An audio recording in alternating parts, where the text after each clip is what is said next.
Okay. Gue bawa Taiko, Eiji Yoshikawa. Buku kedua itu bukunya Akusasi. Buku ketiga, Dev. Gue nggak tahu lu kenal apa nggak sama penulis ini, namanya David Nichols. Okay. What book are we talking about judulnya? Sweet Sorrow. Sweet Sorrow. Orang yang tidak tahu bisa saja menyangka Geni baru menunjuk nyamuk terbang di dekatnya, bukan pesawat lain. Peter curiga Geni termasuk salah satu dari sedikit orang yang melihat kecoa terbang dan hanya berkata, "Oh."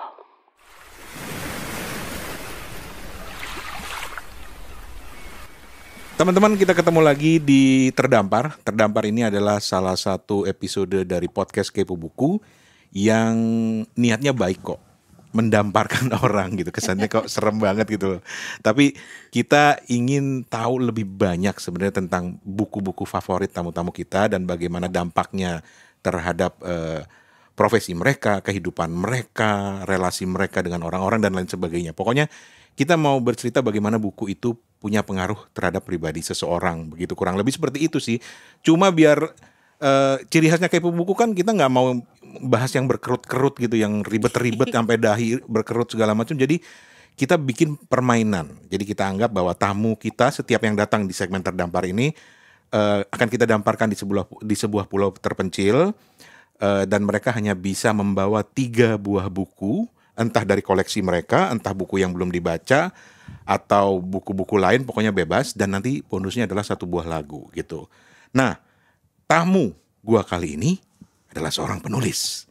Tapi bukan jauh sebelum penulis sih. Dia udah penulis waktu gua pertama kali kenal. Kita temenan dulu waktu zaman-zaman blogger ya.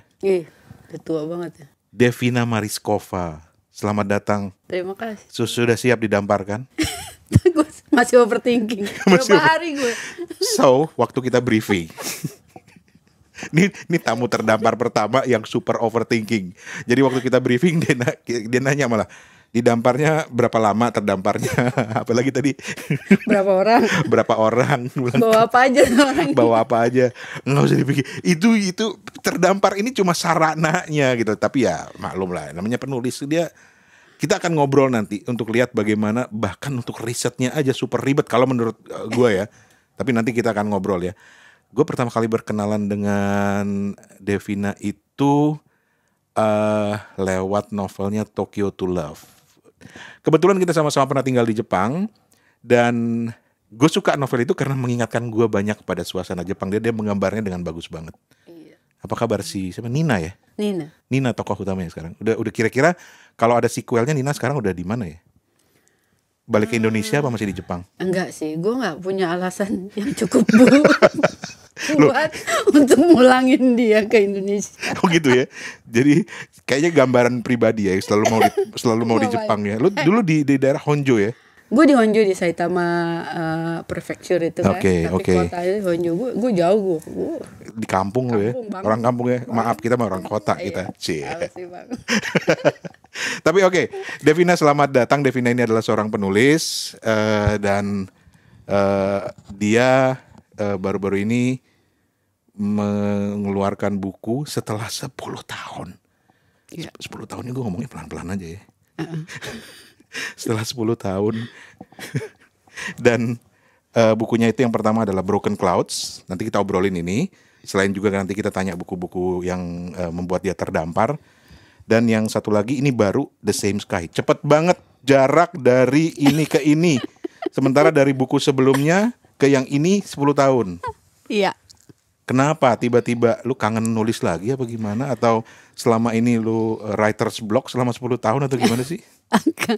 Jadi gue kemarin pandemi kan. Yes. Terus gue gak bisa kemana-mana tuh. Dan gue bener-bener yang patuh gitu, gak kemana-mana kan. Terus udah gitu gue kena kayak insomnia sebentar lah gitu. Oke. Gak bisa tidur. Oke. Terus gue bingung mau ngapain gue. Akhirnya gue buka draft. Yeah.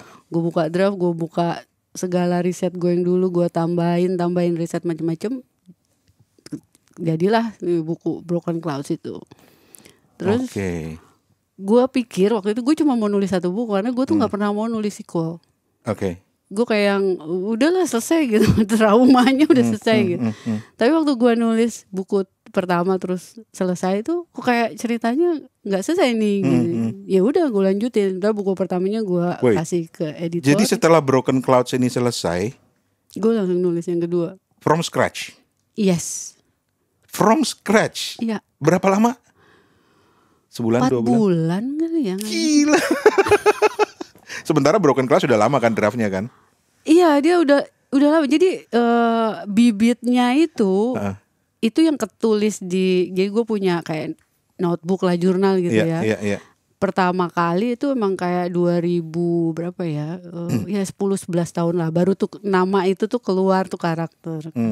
Tapi gue yakin sih kayaknya bibitnya udah lebih dulu ada gitu. I see. Terus gue nyoba nulis nggak jadi, nyoba lagi berapa tahun nggak jadi sampai akhirnya gue punya waktu lebih banyak gitu. Tapi bisa dibilang sequelnya kan ya?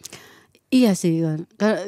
Dia karakternya tetap sama, terus jadi perkembangan pribadi, perkembangan karakter dan ceritanya gitu. Oke, nanti di sela-sela obrolan kita akan balik ke bukunya juga ya. Tapi mungkin pertanyaan pertama gue, dan ini adalah pertanyaan yang entah kenapa selalu disebelin sama para penulis. Ketika gue tanya, buku lu tentang apa? Yes. Gue tuh sebenarnya tuh jadi gini, kalau gue nulis, gue tuh kan buku gue tuh semua karakter driven. Yap. Jadi bukan plot driven gitu.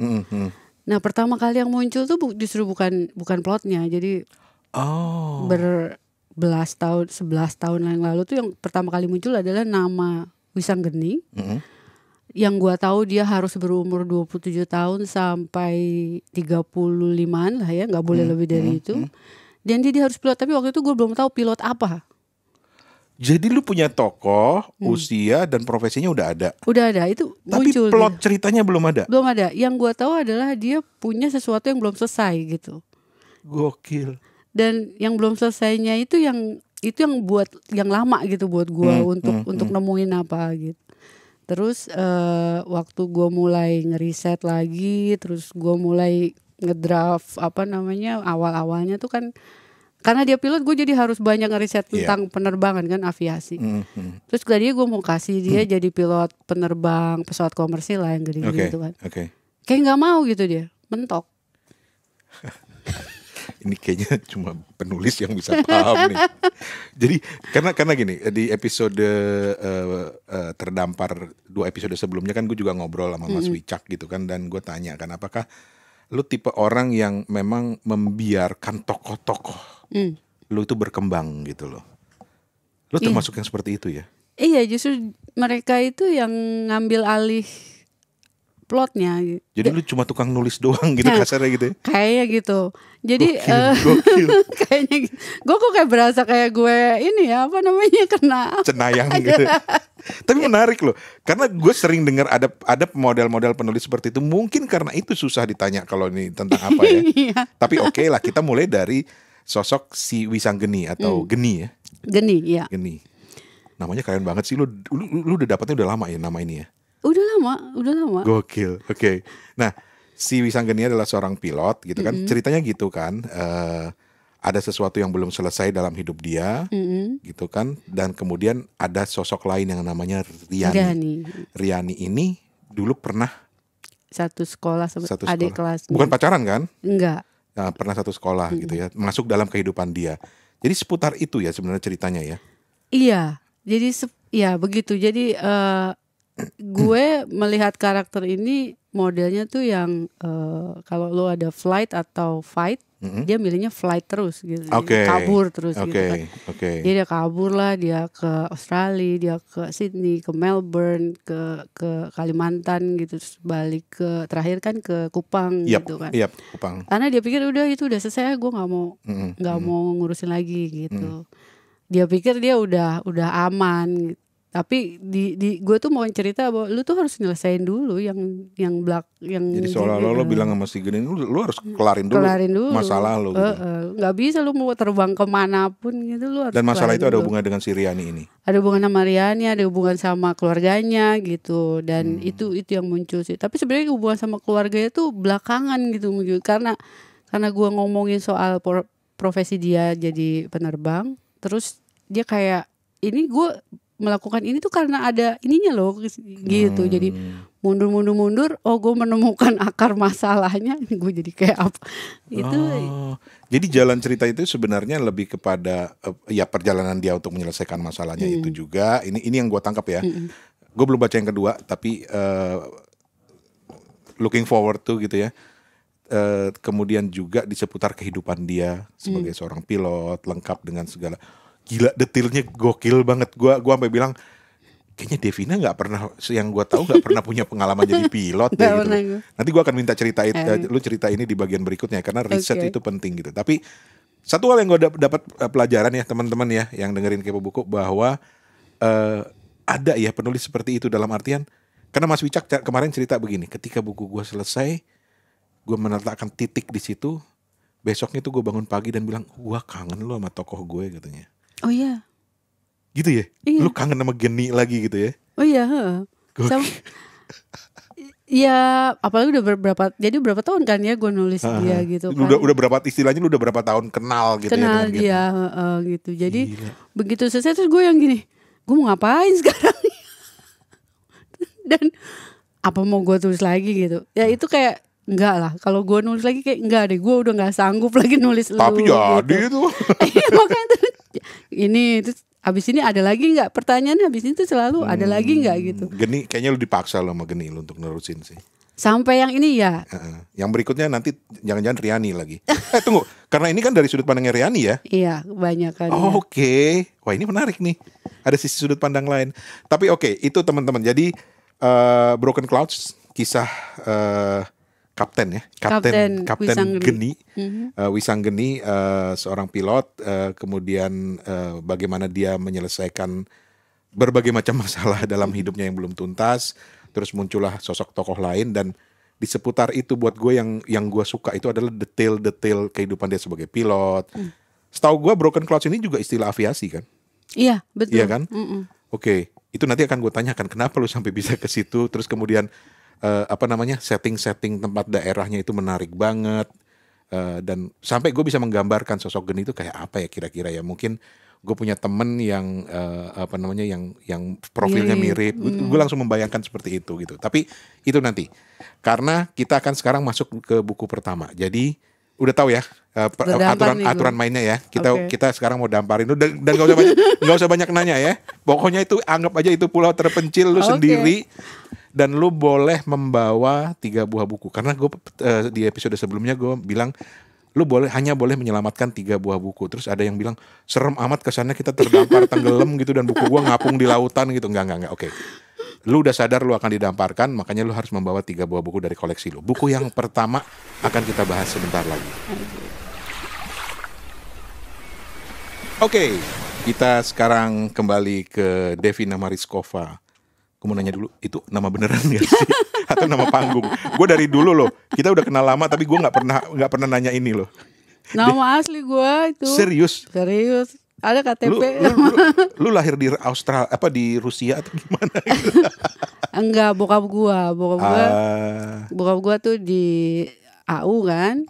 Nah dia dulu disekolahin di posisi di, sekarang jadi bukan Rusia lagi, apa namanya, di Ukraine berarti sekarang, Odessa. Hah, masih? Enggak, maksudnya kota itu sekarang udah jadi Ukraine. Dulu kan. Jadi Ukraine. Dan lu pernah tinggal di sana? Enggak. Dia balik, terus ada gua lah gitu. Oleh-oleh. Oleh-olehnya diabadikan dalam bentuk nama. Oke, so Devina Mariskova, penulis Broken Clouds, The Same Sky. Kalau gue pribadi gue kenal dari Tokyo to Love, dan masih banyak. Total jadi berapa novel sekarang? 6, 7, 8 ya? Yang dari GPU 6. Dari GPU 6, tapi total novel-novel lo yang lain? Gue tuh punya antologi 3 kalau gak salah. Gile. Di luar cerpen ya. Dan bisa kosong 10 tahun itu luar biasa sih menurut sibuk gue. Sibuk ya? Tahu, nyari duit. Nyari duit. Iya. Kenapa? Penulis belum bisa menjanjikan ya? Ya. Aduh. Nanti kita bahas, tenang. Jangan menjatuhkan teman-teman yang kayaknya gue mau hidup dari menulis aja. Bisa kok, bisa tenang. Bisa. Bisa mungkin. Bisa. Kenapa pakai mungkin? Enggak, karena gue nulis kan part time. Oke. Not even part time, I think. kayak bener-bener hobi lah pas Hobi, lagi. oke. Mungkin kalau diseriuskan terus di apa namanya reguler gitu. Bisa lah ya. Bisa. Banyak kok penulis yang sukses dari situ. Oke, kita mulai dengan buku yang pertama. Apa itu? Gue bawa Taiko, Eiji Yoshikawa. Taiko Eiji Yoshikawa. Itu kan aslinya buku tebal tuh ya. Yes. Tapi sama penerbit di sini waktu diterjemahin sama kan dipotong per bab gitu. Nah, gue punya tuh yang potongan sama yang satu bahasa Inggris gitu. Bahasa Inggris. Yang aslinya yang masih belum dipotong. Oke. Tebel banget tuh. Kenapa buku itu? Jadi waktu gue dibeliin sebenarnya sama sekarang udah jadi suami, dulu masih pacar itu. Cie dulu gue godainnya pakai buku, Cie ketawa. lanjut sorry. Iya. Berhasil. Terus? Jadi dulu tujuannya tuh karena gue ada kuliah sejarah Jepang kan. Oke. Terus kayaknya nih gue mesti baca nih gitu. Terus ya udah gue beli, ternyata itu ya emang itu plotnya tuh sejarah sih ya ceritanya. Yep. Tapi ternyata itu isinya tuh dalam banget. Gue suka tuh karena ternyata dia mendeskripsikan orang banyak itu di tokoh-tokohnya dia gitu. Jadi gue nggak tahu Bang, lu tahu nggak yang kalau ada cerita yang gini, bagaimana kalau burung tidak mau bernyanyi? Terus si tokohnya si Oda Nobunaga bilang bunuh burung itu kan, kill the bird. Oke. Terus ada satu lagi tokoh yang kedua, dia bilang si Toyotomi Hideyoshi bilang make the bird sings. Jadi bikinlah itu burung tuh nyanyi. Yep. Yang ketiga si Tokugawa Ieyasu itu dia bilang tunggu, kata dia. Gue dari situ aja 3 itu gue langsung oke, gue masuk kemana ya? Dan itu membuat kepala gue kemana-mana tuh, udah pikiran gue tuh. Gue masuk mana ya? Kadang-kadang kayak gue si Oda Nobunaga deh, gue udahlah bunuh aja dulu, udah gak ada gunanya itu burung gitu kan. Tapi kadang-kadang gue ke Hideyoshi gitu yang gue gimana caranya supaya bikin burung itu bunyi gitu ya. Anything ya, burung itu kan simbol dari apapun gitu. Tapi gue tahu gue nggak akan jadi si Tokugawa Ieyasu. Gue nggak akan nunggu. Bukan gua gitu kayaknya. Jadi kalau in my good mood mungkin gue jadi si Hideyoshi yang membuat burung itu bunyi. Oke. Buat teman-teman yang belum baca, ceritain dikit dong. Taiko ini tentang apa sih? Jadi dia tuh peralihan masa dari Jepang yang dulu kepecah-pecah, dia banyak landlord gitu ya, correct me if I'm wrong itu. Terus shogunnya itu tidak berdaya, rajanya juga tidak berdaya. Akhirnya si klan-klan ini dia perang, terus ada satu orang si Nobunaga itu, Oda Nobunaga itu yang berusaha menyatukan mereka. Gitu. Pada akhirnya dia mati sih. Jadi bisa dibilang ini historical ya, historical novel. Historical ya. Oke. Nah, gue terpesona itu gimana caranya lu nulis fiksi, tapi base-nya beneran. Gue belum bisa sampai sekarang tuh. Oke. Ya iyalah, siapa lah gue. Gitu mah Kak Devina mah. Tapi Taiko-nya sendiri itu arti dari mana sih? Taiko tuh ini gue udah lama ya, tapi kalau nggak salah dia itu jadi gini, si Hideyoshi ini si hero-nya dia tuh kan dari rakyat jelata. Nah dia nggak bisa jadi raja tentu, dia nggak bisa jadi shogun, nggak ada darah birunya. Tapi dia berjasa untuk menyatukan Jepang, makanya dia dikasih gelar Taiko itu. Oke. Jadi itu teman-teman tadi yang pertama. Coba deh kalau lu suka novel Jepang, lu cari Taiko, Eiji Yoshikawa. Sayang sih menurut gua kalau dipendek-pendekin yang versi pendeknya gitu ya.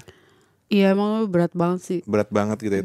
Tapi recommended kalau lu suka novel Jepang untuk coba baca, dan mudah-mudahan lu menemukan sesuatu yang menarik di situ. Tapi sekarang kita balik sedikit ke novel Broken Clouds sama The Same Sky sebelum kita pindah ke buku yang kedua. Jadi sekarang kita angkat dulu deh dari pulau ini. Nanya berapa lama Bang? Oke. Gue tahu lu tuh tipe-tipe orang yang yang nggak pernah puas gitu ya, selalu kepo, selalu ini gimana ya, contohnya pulau fiksi aja yang gue buat aja diminta detailnya gitu kan ya. Nah dari situ ketika gue baca Broken Clouds, gue sampai bilang gila nih, risetnya gila-gilaan nih pastinya nih gitu. Sampai istilah-istilah aviasi, kehidupan pilot segala macam itu dari lu dapat dari mana sih, risetnya tuh gimana sih? Yang pertama sih gue pasti dari ini ya, buku. Terus dari YouTube. Jadi gue tontonin tuh video-video yang ini ya, yang iya, berarti penerbang. jangan-jangan lu termasuk yang hobi nonton Aviation Weekly.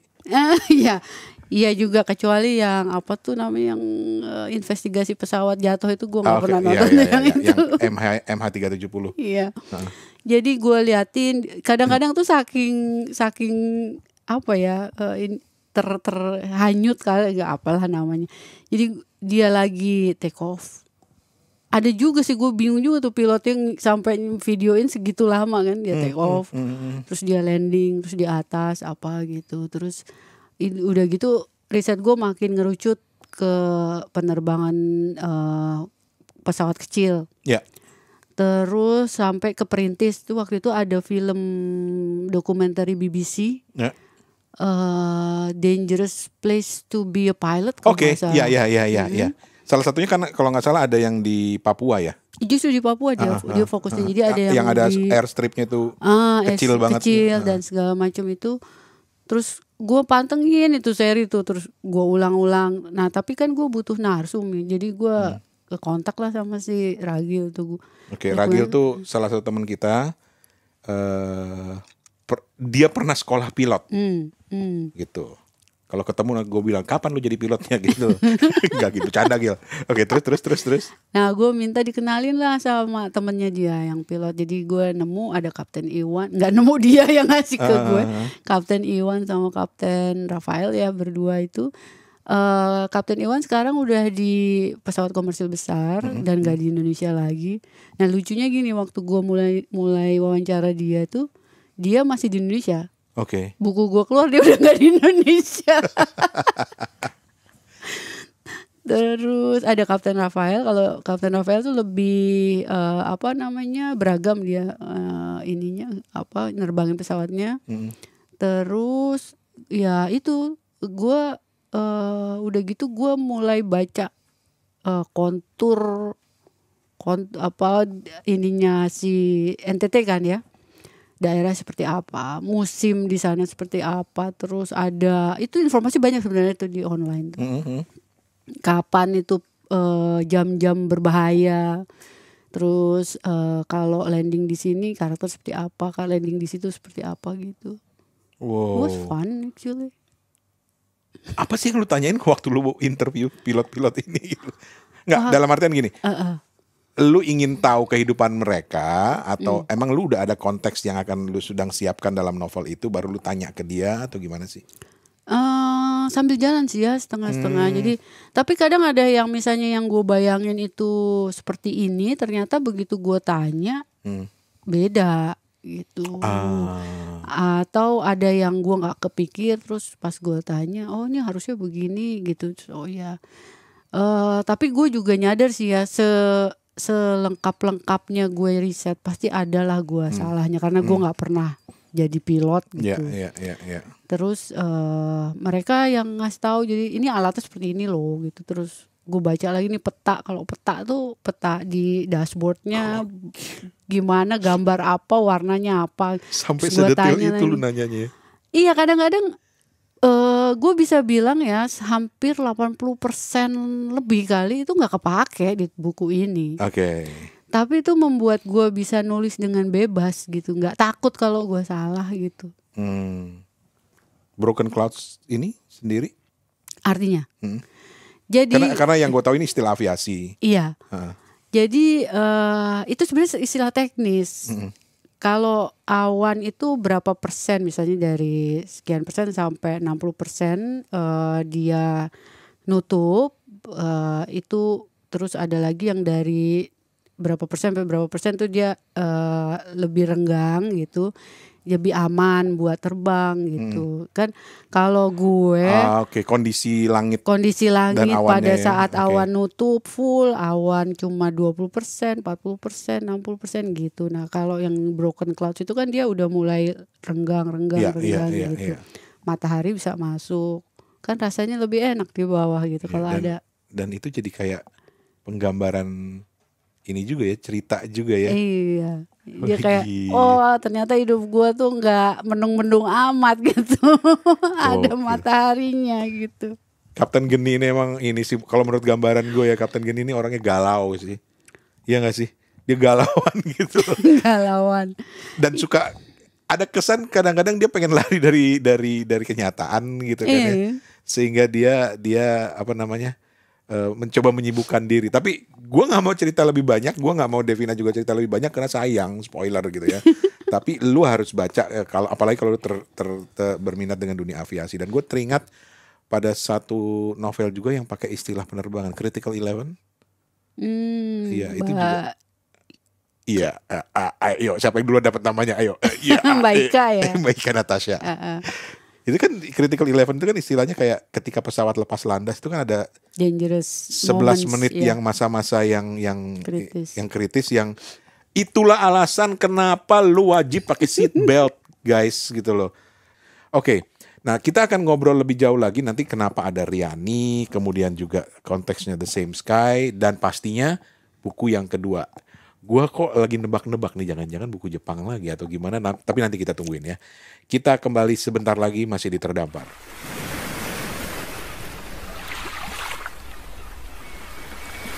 Oke, teman-teman, kita kembali lagi di Terdampar bersama Devina Mariskova dengan penulis dari Broken Clouds dan juga The Same Sky. Buku kedua, Dev. Buku kedua itu bukunya Era Akusasi. Oke. Kenapa buku itu yang lu bawa? Jadi itu buku nyokap gue dulu beli waktu gue masih SD. Itu kayaknya dia yang versinya waktu zaman dulu tuh yang panjang gitu kan? Iya, betul yang ukuran A4. Kan? Iya. Terus itu gue baca sampai detil-detilnya itu, terus banyak hal kayaknya yang gue gini, ini orang kok kayak gini sih, si Dewa katanya kayak gini gitu ya. Banyak pertanyaan, tapi gue seneng ceritanya ya itu kan epic ya. Yes. Terus habis itu hilang tuh pas gue gede tuh buku hilang, tapi itu kayaknya membekas banget gitu. Kalau gue ngomongin childhood, itu ada di si buku, dua buku itu, Mahabharata, Bharatayuda. Atau kalau gue lihat buku itu, maka kayak tiba-tiba memori gue tuh langsung relate ke masa kecil gue. Gitu. Terlontar ke masa itu ya. Gitu. Oke, apa sih yang lu suka apa memang lu suka dengan cerita kisah-kisah pewayangan ini, atau memang karena kebetulan lu baca dulu? Ya, kita dulu nggak banyak alternatif sih ya. Iya. Ada komik ini baca. Ya baca. Ada Petro Gareng baca. Cuma satu yang gue hindarin komik, Surga Neraka, itu gue gak mau baca gitu, gue takut banget itu. Padahal di mana-mana tuh di penyewaan komik. Tapi kenapa komik Era Akusasi? Itu kenapanya gue juga nggak tahu tuh ya. Tapi memang dia kan memang ceritanya epic ya. Iya. Dan buat anak SD gitu kayak gue lihat kok bisa ya orang berlaku seperti ini gitu. Misalnya kita ngomongin soal Kurawa gitu. Kurawa, iya. Tapi terus gue lihat si Pandawa 5 gitu, si Yudhistira, kok bisa sih, katanya dia orang baik banget tapi kok begini, yang itu sih. Jadi banyak pertanyaan, dan gue baru tahu bahwa di Mahabharata Bharatayudanya Era Akusasi itu dimasukin unsur wayang Jawa, cerita, Oke. Jadi kayak Maksudnya gimana? Kalau lu Mahabharata Bharatayuda yang India asli, lu nggak ada tuh tokoh-tokoh kayak Wisanggeni di situ. Oh. Jadi ada tokoh-tokoh yang Jawa ditambahkan khusus. Gue nggak tahu apa Jawa atau Indonesia keseluruhan gitu. Dan itu gue baru tahu. Jadi waktu dan ada satu lagi tuh kalau kita ngomongin Ramayana misalnya Rama Sinta di Indonesia tuh kan Ramanya yang kayaknya dia jagoannya lah, dia pahlawannya. Iya. Tapi begitu ini yang gue baca ya, could be wrong. Terus di India tuh terbalik, justru si Rahwananya itu dianggap lebih bagus karena dia mau menerima Sinta apa adanya gitu. That makes sense. Iya kan? Ya make sense, beneran loh. Itu. Rahwan, iya oke. Ya dia emang nyulik sih gitu namanya. Udah nyulik lo udah jelek lah gitu. Tapi kan selalu ada alasan orang melakukan sesuatu. Jadi kayak gitu. nggak hitam putih gitu loh, ada. Iya benar. Nggak, dibilang salah enggak juga sih, dibilang bener ya enggak, lu salah juga gitu. Iya benar ya. Wisanggeni. Jadi lu Wisanggeni itu namanya dari sini? Dari era Kosasi. Dari rekosasi gue tahu nama Wisanggeni, tapi gue waktu nulis itu juga gue nggak kepikiran. Geni, karena sementara kalau gue, karena lu sering di Instagram lu nyebut geni gitu. Api gitu kan, kayak iya, api. Kayak karakter orangnya yang gitu, seperti itu kan ya.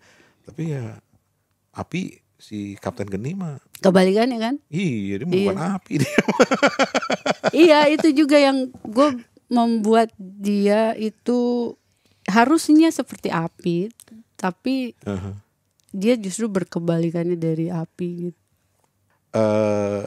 Dari sekian banyak penggambaran tokoh di dalam komik-komik Mahabharata, Bharata Yudhanya era Kosasi ini, lu paling suka karakter siapa? Waktu itu gue pikir gue suka sama Yudhistira. Oke. Tapi begitu kan kadang kita kalau baca ya, begitu ceritanya kan tetap ya, itu cerita buku itu ya, lu mau baca umur sekian sama sekian itu tetap. Yep. Tapi begitu lu dewasa gitu, umur lu bertambah, lu baca lagi, lu kan punya perspektif yang berbeda. Yes.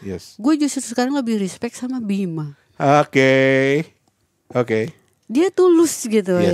Yes. Kelihatannya kasar apa gitu, nggak banyak, nggak strategis lah apa gitu. Tapi tulusnya itu nggak hilang gitu dia. Dibanding yang sekarang gue ngeliat Yudhistira kayak apa sih lu gitu. Sementara yang populer lu nggak suka ya Arjuna segala macam. Oh nggak. Arjuna no. Gitu. Oke, that's interesting. Buku ketiga, Dev. Gue nggak tahu lu kenal apa nggak sama penulis ini, namanya David Nichols. Jadi dia penulis Inggris dan kayak sekarang dia udah nggak nulis lagi. Dulu tuh dia sering nulis screenplay juga gitu. Lu tahu film One Day ya, gue lupa. Yang main si Anne Hathaway waktu dia masih muda dulu. Ini salah satu buku dari bukunya dia. Oke. Nah, gue suka buku-bukunya dia itu karena kalau gue baca, gue nggak peduli endingnya. Tapi gue suka journey-nya si karakter ini dari depan sampai belakang gitu. Kadang-kadang itu dia kan beratus-ratus halaman ya, bisa 500, 600 gitu. Itu kayak lu apa sih namanya, keteguhan hati lu gitu. Baca terus gitu. Tapi karena gue ngikutin si perjalanannya itu, buat gue lebih penting daripada ending. Jadi gue nggak begitu peduli dia mau mengakhiri seperti apa. Oke. What book are we talking about, judulnya? Dia ada banyak, yang One Day itu dia lebih populer ya karena terus difilmin. Terus ada lagi One Day, oke. Terus ada lagi As, cerita tentang suami istri dan anak yang masih remaja gitu. Itu dapat list ke Booker Prize itu loh. Dia masuk situ. Tapi yang gue paling suka tuh namanya Sweet Sorrow. Jadi dia cerita tentang anak-anak ABG ya, baru lulus. Awal depannya pertama kali paragraf pertama tuh gue udah yang gila, keren banget dia nulisnya. Terus gue ngikutin perjalanan nih anak dari umur berapa ya, 16 tahun gitu, yang tadinya timid gitu, terus dia bisa jadi punya pacar dan bisa ikut teater dan lain-lain. Dan gue nggak begitu peduli nih anak nih berhasil apa enggak depannya, apa masih sama si cewek ini apa enggak gitu. Jadi dia memang cerita tentang growing up gitu ya, dari tokoh-tokohnya ya. Sweet Sorrow. Oke. Kayak Shakespeare. Cerita dikit itu. dong, kayak konteksnya di mana, tempat lokasinya atau tentang apa gitu. Lokasinya di pinggiran London.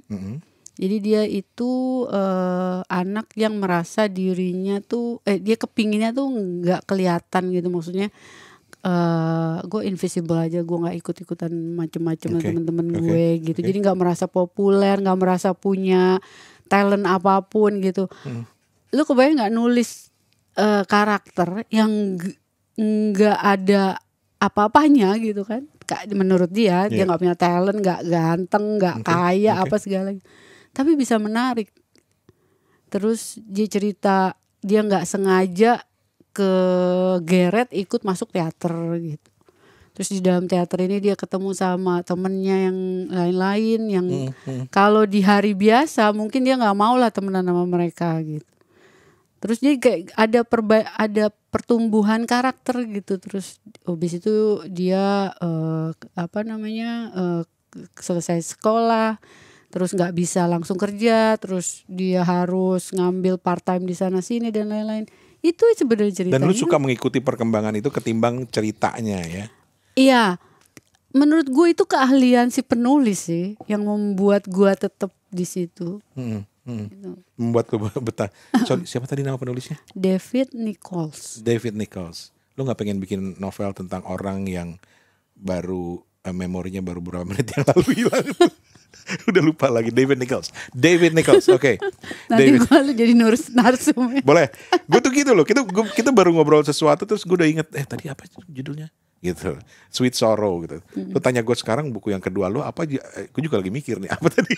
Oh enggak, era Kosasi. Ingat gue yang pertama Taiko Eiji Yoshikawa. Alhamdulillah masih bagus memori gue. Oke. Kita akan masuk ke segmen berikutnya, tapi sedikit dulu cerita dong tentang The Same Sky ini sebelum kita break. The Same Sky ini kan fokusnya lebih kepada Rianinya ya. Oke, itu gimana sih ceritanya gimana? Jadi kan dia perkembangan karakternya si Geni ya sebenarnya. Kalau setelah dia mengumpulkan keberanian untuk ketemu lagi sama si Riani, terus Jangan maaf. di-spoilerin. Oh iya maaf. Ntar gue blip. Sayang banget dia spoilerin. Terus. Oke. Tenang. Bagian ini cuma ketawa-ketawa aja yang kedengeran, yang suaranya nggak ada. Terus jadi gue nambahin di sini itu perjalanan karakternya si Riani. Waktu dia ketemu lagi sama Geni gitu, dan kemudian kan akhirnya mereka bareng ya.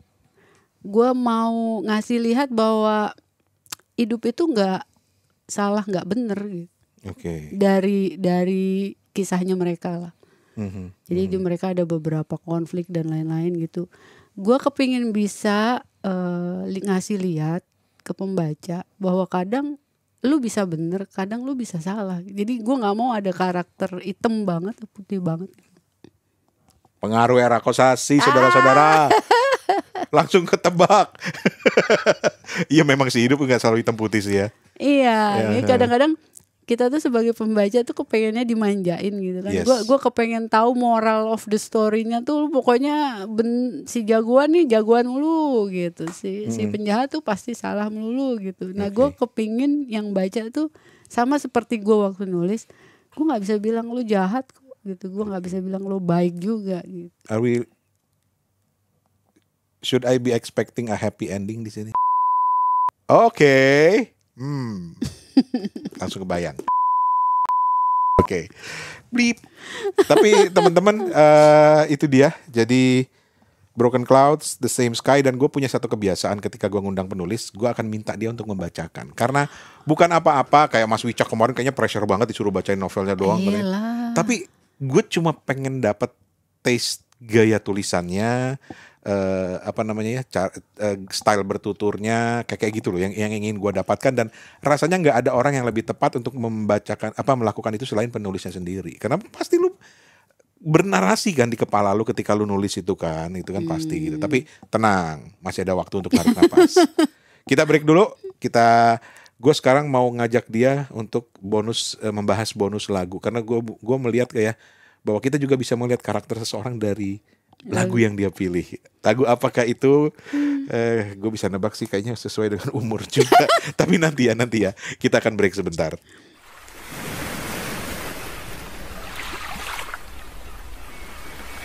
Kita balik lagi di Terdampar, masih ngobrolin soal buku-buku pilihannya tamu kita kali ini, Devina Mariskova. Gue mau menantang memori gue lagi. Yang pertama dia memilih buku Taiko, Eiji Yoshikawa. Yang kedua dia memilih buku Mahabharata Bharatayuddhanya Era Kosasi. Yang ketiga, Sweet Sorrow, Yes. David Nichols. Alhamdulillah, ya Allah, gue belum tua-tua amat. Oke. Lagu apa yang lu membawa? Help. Beatles. Wow, lu penggemar Beatles juga? Iya sih, kayak bokap gue tuh dulu muterin tuh Beatles, apalagi tuh ya Queen, terus Led Zeppelin, terus ya yang zaman-zaman Mick Jagger, Rolling Stones kayak gitu. Tapi kayak gue cuma masuk kayak sama Beatles sama Queen doang. Beatles sama Queen. Oke. Help. I need somebody. Iya. Kenapa Help? Apakah itu mengingatkan lu pada kenangan tertentu, atau lu suka liriknya, atau lu suka musiknya, atau lu suka joget-joget dengan lagu itu, atau gimana? Karena itu kontras, Bang. Jadi itu kan sebenarnya isinya tuh dia minta tolong ya. Iya. Tapi si musiknya tuh harmoni namanya. Iya. Itu kan ceria ya. Ceria. Itu buat gue menarik tuh. Ya kebetulan emang lagunya enak kan. Enak, lagunya liriknya enak juga banget. bagus. Tapi yang bikin gue jadi mikir mulu kayak dari tadi. Jadi itu tuh, ini nih harusnya sedih nih gitu. Lu kok gak menye-menye lu sedihnya. Gue suka lu cara menafsirkan lagu ini. Oke, terus. Iya, itu kayak itu triggering ini sih di gue. Jadi kalau begitu gue denger lagu itu gue yang oke, lu boleh dalam fase apapun di sedih lu itu gitu. Tapi cara lu keluarin, cara lu memperlihatkan sedih lu tuh ya nggak harus begitu sih. Nggak harus tradisional standar sedih gitu. Menarik karena kalau gue justru lebih kepada liriknya gitu loh. Dan kayak misalnya salah satu lirik yang nempel di kepala gue itu kan bener-bener ya khas orang-orang yang sudah seumur kita ya. Kita, kata Devina, enak aja kita. When I was younger, so much younger than today, I never needed anybody's help in any way gitu kan ya. Iya. Itu kalau di penyanyi lain mungkin itu kan udah yang aduh sedih banget. Iya, melodinya juga yang sedih banget. Dia enggak kan, dia malah ceria, yang ceng gitu. Gue yang gila. Iya sih. Dan intro awalnya itu aja udah teriak kan, help gitu. Wah, keren. Kayak gue lagi sedih nih gitu, tapi it's okay, gue masih bisa nyanyi gitu. Seberapa jauh lu into the Beatles? Gue tuh bukan model yang kayak gini, gue tahu melodinya, albumnya apa, sejarahnya apa, bisa gitu. dijawab Gak gitu bisa ya? gue jawab tuh. Oke. Tapi itu kayak yang misalnya gue butuh lagu nih, tapi gue nggak tahu, gue nggak bisa lagu ini nih kayak ngerusak apa mood atau segala macam. Itu my last resort. Dia bisa nenangin aja gitu, gue bisa ngerjain apa lagi yang lain gitu. Dan apakah gue ngebayangin waktu nulis ini lu pakai latar musik, atau lu tipe orang yang nggak bisa diganggu dengan? Gue waktu nulis ini gue pakai instrumental, tapi gue nggak. Oke, instrumental. Kalau gue tuh apa ya? I think my curse itu sense gue agak berlebih ya. Jadi begitu gue dengar lyrics atau gue baca sesuatu tuh gue langsung yang bubar. Iya. Makanya gue suka bingung, banyak teman-teman gue yang muda-muda lah ya, itu bisa loh. Bisa ya. Multitasking sedemikian gilanya, kerja dia nulis gitu ya, tapi dia mendengar lagu yang ada liriknya gitu. Dia bisa menutup satu sisi otaknya gitu terhadap musik itu, tapi untuk sekedar dinikmatin aja. I don't know. It must be how they are wired today gitu. Tua banget gue ngomongnya kayak gini. Dia tua. Iya dia. Ya gue. Teman-teman, itu Terdampar, tapi tentu kita tidak akan meninggalkan pulau ini sebelum kita mendengarkan Devina menyanyikan lagu Help. Silakan. Oh enggak ya, salah. Enggak. Gua minta tolong setiap kali gue ngundang penulis ya. Kita kan Kepo Buku itu sebenarnya bertiga ya. Segmen terdampar ini gue sendiri, tapi kita yang original itu bertiga. Kalau ngundang penulis itu kita selalu minta mereka bacain gitu loh. So, Jeff, lu akan membaca di halaman berapa? 121, gue baca bagiannya Geni aja ya. Bagiannya Geni, oke, silahkan. Jadi dia lagi terbang nih. So, Geni menajamkan mata, melihat keluar pesawat. Atas, depan, kanan, kiri, bawah. Suara alarm masih berbunyi. Wajah Peter memucat. There, Geni menemukannya. Beberapa ribu kaki di bawah mereka sebuah helikopter melintas. Melihat Geni menunjuk, semua penumpangnya melongok ke bawah, mengawasi sebuah helikopter berlogo perusahaan terbang menjauh. Seruan lega terdengar bersautan dari kabin. Peter, kalau dia tidak ingat membawa VIP di belakangnya, dia sudah menggunakan kata lain untuk mengumpat. Ditolehnya Geni yang tidak bersuara. Pandangan rekannya masih keluar pesawat, mengawasi sekeliling. Selain gerakan matanya, tidak ada ekspresi apapun di wajah Geni. Orang yang tidak tahu bisa saja menyangka Geni baru menunjuk nyamuk terbang di dekatnya, bukan pesawat lain. Peter curiga Geni termasuk salah satu dari sedikit orang yang melihat kecoa terbang dan hanya berkata, "Oh." Oke. Asik gaya bacanya asik. Sih, kalau dibacain sama penulisnya beda lah dengan gue misalnya. Kalau gue baca kan, karena apa? Membaca itu juga ada penafsiran kan. Misalnya lu harus tahu sosok Geninya seperti apa, segala macam. Kita kayak misalnya dingin, tangan Geni terjulur membentulkan posisi kardigan hitam menutupi bahu Riani. Riani menyentuh, waduh adegan dewasa ini. Riani menyentuh tangan Geni di bahunya. Bayar bil ya. Bayar bil. Adegan dewasa. Jari-jari Geni balik mengelus. Buat gue itu kurang dapet gitu loh. Kecuali memang orang itu udah baca dulu novelnya secara keseluruhan, memahami, baru kemudian dia baca, dia bisa menjiwai. Nah, hanya penulisnya sih yang bisa menjiwai. So teman-teman, The Same Sky dimulai dengan Broken Clouds. Yang kedua adalah The Same Sky. Silakan dibaca, dan tentu saja rekomendasi dari Devina tadi juga bisa lu coba ya. Buku-buku yang dia bawa ketika terdampar, dan juga lagunya juga gitu. Teman-teman, terima kasih banyak. Dev, ada yang lo ingin sampaikan kepada para pembaca atau calon pembaca dari apa ya? Broken Clouds dan The Same Sky? Mulai dari clean slate gitu loh, jangan ada ekspektasi tertentu. That's a good one. Mulai dari benar-benar clean slate. Jadi mulai dari jangan ada ekspektasi, pokoknya lu benar-benar terjun langsung ke dunianya Kapten Geni, dan lu akan menemukan sebuah pengalaman yang menarik gitu. Gitu ya. Oke. Karena jujur gue bilang this kind of novel is not my cup of tea. Tapi gue mengikuti ceritanya, penggambaran sosok pilotnya segala macam, gue jadi tertarik untuk terus baca gitu loh. Terima gitu. kasih. Plus karena gue suka juga dunia aviasi gitu ya. Jadi endingnya gimana? Alah, bocoran.